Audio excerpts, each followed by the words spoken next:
ای رای داره امشب با یه دختره قرار رستوران گذاشتم. به سلامتی، فقط آبرو نداشتم اونا نبری. نه بابا خیال راحت باشه. سلام سریا خانم، لطفا اول شما بفرمایید داخل. سلام آقا CJ، نه شما مقدم‌تری.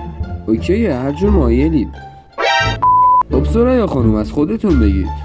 مامی که آلمانه، بابام هم انگلند. راستی برای من خیلی مهمه که شخص مورد نظرم مسلط به زبان انگلیسی باشه. اتفاقا بهتون نگفته بودم من سیکتیفیکیت انگلیسی دارم. فکر کنم گارسون داره میاد سفارش بگیره.